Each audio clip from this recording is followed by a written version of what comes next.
ಇನ್ನು ಮುಡಾದಲ್ಲಿ ಸಿಎಂ ಪತ್ನಿಗೆ ಬದಲಿ ನಿವೇಶನ ಪ್ರಕರಣ. ಮುಡಾಗೆ ಸಿಎಂ ಪತ್ನಿ ಬರೆದಂತ ಪತ್ರದಿಂದ ಕೇಸ್ಗೆ ಹೊಸ ಟ್ವಿಸ್ಟ್ ಸಿಗ್ತಾ ಇದೆ.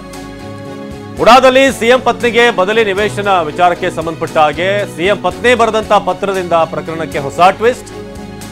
ಮೈಸೂರು ನಗರಾಭಿವೃದ್ಧಿ ಪ್ರಾಧಿಕಾರಕ್ಕೆ ಸಿಎಂ ಪತ್ನಿ ಪತ್ರವನ್ನ ಬರೆದಿದ್ದಾರೆ. ಸಿಎಂ ಸಿದ್ದರಾಮಯ್ಯ ಪತ್ನಿ ಪಾರ್ವತಮ್ಮ ಬರೆದಿದ್ದ ಪತ್ರ ಲಭ್ಯವಾಗಿದೆ. ಸೈಟ್ ಹಂಚಿಕೆ ಬಳಿಕ ಜಮೀನು ಖರೀದಿ ಮಾಡಿದ್ರ ಸಿಎಂ ಬಾಮೈದ. ಸೈಟ್ ಹಂಚಿಕೆ ಆದ್ಮೇಲೆ ಜಮೀನು ಖರೀದಿ ಮಾಡಿದ್ರ ಅನ್ನೋದು. ಪ್ರಾಧಿಕಾರ ಬಡಾವಣೆ ನಿರ್ಮಿಸಿ ನಿವೇಶನ ಹಂಚಿದ ಮೇಲೆ ಆ ಜಮೀನನ್ನ ಖರೀದಿ ಮಾಡಿದ್ರ ಸಿಎಂ ಪತ್ನಿಯ ಸಹೋದರ. ಸಿಎಂ ಪತ್ನಿ ಪ್ರಾಧಿಕಾರಕ್ಕೆ ಬರೆದಂತ ಪತ್ರದಲ್ಲಿ ಸ್ಪಷ್ಟವಾಗಿ ಉಲ್ಲೇಖ ಮಾಡಲಾಗಿದೆ. 2001ರಲ್ಲಿ ದೇವನೂರು 3ನೇ ಹಂತದ ಬಡಾವಣೆ ನಿರ್ಮಾಣ ಆಗಿತ್ತು.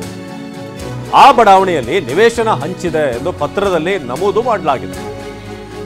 ಕೆಸರೆ ಗ್ರಾಮದ ಜಮೀನನ್ನ ದೇವನೂರು 3ನೇ ಹಂತದ ಬಡಾವಣೆ ನಿರ್ಮಾಣಕ್ಕೆ ಸ್ವಾಧೀನಪಡಿಸಿಕೊಂಡಿದ್ದಂತ ಮುಡ, ಅಂದ್ರೆ ಈ ಒಂದು ಲೇಔಟ್ ಮಾಡೋದಕ್ಕೆ ಆ ಒಂದು ಜಮೀನನ್ನ ಸ್ವಾಧೀನಪಡಿಸಿಕೊಂಡಿತ್ತು ಮುಡ. 2004ರಲ್ಲಿ ಜಮೀನು ಖರೀದಿ ಮಾಡಿದ್ರು ಸಿಎಂ ಪತ್ನಿಯ ಸಹೋದರ.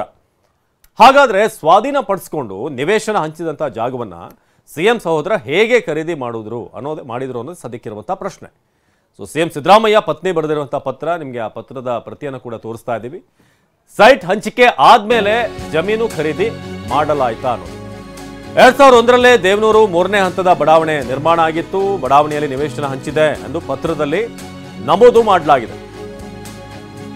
ಕೆಸರೆ ಗ್ರಾಮದ ಜಮೀನನ್ನ ದೇವನೂರು 3ನೇ ಹಂತದ ಈ ಒಂದು ಬಡಾವಣೆ ಏನಿದೆ ಅದನ್ನ ನಿರ್ಮಾಣಕ್ಕೆ ಸ್ವಾಧೀನ ಮಾಡಿಕೊಂಡಿತ್ತು ಮುಡ.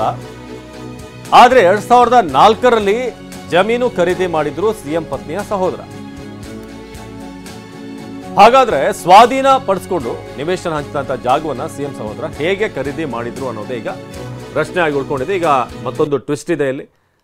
ಸೊ ಮುಡಾದಲ್ಲಿ ಸಿಎಂ ಪತ್ನಿಗೆ ಬದಲಿ ನಿವೇಶನ ಪ್ರಕರಣಕ್ಕೆ ಸಂಬಂಧಪಟ್ಟ ಹಾಗೆ ಈಗ ಒಂದು ಪತ್ರ ಏನೋ ಬರೆದಿದ್ದಾರೆ. ಆ ಪತ್ರದಿಂದ ಈಗ ಮೈಸೂರು ನಗರಾಭಿವೃದ್ಧಿ ಪ್ರಾಧಿಕಾರಕ್ಕೆ ಸಿಎಂ ಪತ್ನಿಯವರು ಬರೆದಿರುವಂತಹ ಪತ್ರ, ಸಿಎಂ ಸಿದ್ದರಾಮಯ್ಯ ಪತ್ನಿ ಪಾರ್ವತಮ್ಮ ಬರೆದಿರುವಂತಹ ಪತ್ರ ಈಗ ಸಿಕ್ಕಿದೆ. ಸೈಟ್ ಹಂಚಿಕೆಯ ಬಳಿಕ ಜಮೀನು ಖರೀದಿ ಮಾಡಿದ್ರ ಅನ್ನೋದು. ಸಿಎಂ ಪತ್ನಿ ಬರೆದ ಪತ್ರದ ಮೇಲೆ ಈಗ ಶುರುವಾಗಿದೆ ಅನುಮಾನ. ಮುಡಾ ಹಗರಣ ಬೆಳಕಿಗೆ ಬಂದ ಮೇಲೆ ದಾಖಲೆಯನ್ನ ಏನಾದರೂ ತಿರುಚಿದ್ರ, ಮುಡಾ ಹಗರಣ ಮುಚ್ಚಿ ಹಾಕಲು ಯತ್ನಿಸಿದ್ರ ಅಧಿಕಾರಿಗಳು. ತಮ್ಮ ಭೂಮಿಗೆ 50-50 ಅನುಪಾತದಲ್ಲಿ ಪರ್ಯಾಯ ನಿವೇಶನ ಈ ಸೈಟ್ ಕೊಡುವಂತೆ ಸಿಎಂ ಪತ್ನಿ ಬರೆದಂತಹ ಪತ್ರವನ್ನ ಏನಾದರೂ ತಿರ್ಚಲಾಯ್ತಾ? ಯಾವ ಸ್ಥಳದಲ್ಲಿ ಎಂದು ಬರೆದಂತಹ ಜಾಗಕ್ಕೆ ವೈಟ್ನರ್ ಏನಾದರೂ ಹಾಕಿದಾರ ಅನ್ನೋದು. ವಿಜಯನಗರದ 2 ಮತ್ತು 3ನೇ ಹಂತದಲ್ಲಿ ಸೈಟ್ ಅನ್ನ ಕೇಳಿದ್ರ ಸಿಎಂ ಪತ್ನಿ. ಸೊ ಈ ಒಂದು ಪ್ರತಿ ಇದೆಯಲ್ಲ, ಈ ಲೆಟರ್ನ ನೋಡಿದಾಗ ಮೇ ಬಿ ಇದನ್ನ ಟ್ಯಾಂಪರ್ ಮಾಡಲಾಗಿದೆ ಅನ್ನೋ ಒಂದು ಅನುಮಾನ ಈಗ ಮೂಡ್ತಾ ಇದೆ ಅನ್ನೋದು. ಈ ಪತ್ರ ನೋಡಿದಾಗ ಎಲ್ಲಾದರೂ ವೈಟ್ನರ್ನ ಬಳಸಿ ಚೇಂಜ್ ಮಾಡಲಾಗಿದೆ. ಯಾಕಂದರೆ ಇದರ ಮೇಲೆ ಒಂದಷ್ಟು ಅನುಮಾನ ಶುರುವಾಗಿದೆ. ಮುಡಾ ಹಗರಣ ಬೆಳಕಿಗೆ ಬಂದ ಮೇಲೆ ದಾಖಲೆಯನ್ನು ತಿರ್ಚಲಾಗಿದೆಯಾ ಅಂತ. ಸೊ ಮುಡಾ ಹಗರಣ ಮುಚ್ಚಿ ಹಾಕೋದಕ್ಕೆ ಅಧಿಕಾರಿಗಳೇನಾದರೂ ಪ್ರಯತ್ನ ಪಟ್ಟಿದ್ದಾರಾ? ನಮ್ಮ ಮೈಸೂರಿನ ಪ್ರತಿನಿಧಿ ರಾಮ್ ಈ ಬಗ್ಗೆ ಹೆಚ್ಚಿನ ಮಾಹಿತಿಯನ್ನು ನೀಡ್ತಾರೆ. ರಾಮ್, ಈಗ ಸಿಎಂ ಪತ್ನಿ ಬರೆದಿರುವಂಥ ಪತ್ರದನ್ನ ನೋಡೋದಾದ್ರೆ ಏನು ವಿಚಾರವಾಗಿ ನಾವು ಅಲ್ಲಿ ಗಮನಿಸಬಹುದು? ಏನು ಅನುಮಾನಗಳಿದೆ? ಜೊತೆಗೆ 2001ರಲ್ಲಿ ಆಗಿರುವಂಥದ್ದು ಇರ್ಬೋದು, ನಂತರ ಹಂಚಿಕೆ ಆದಮೇಲೆ ಖರೀದಿ ಆಯ್ತಾ ಅನ್ನೋದು. ಸೊ ಏನು ಗೊಂದಲ ಇದೆ ಇಲ್ಲಿ?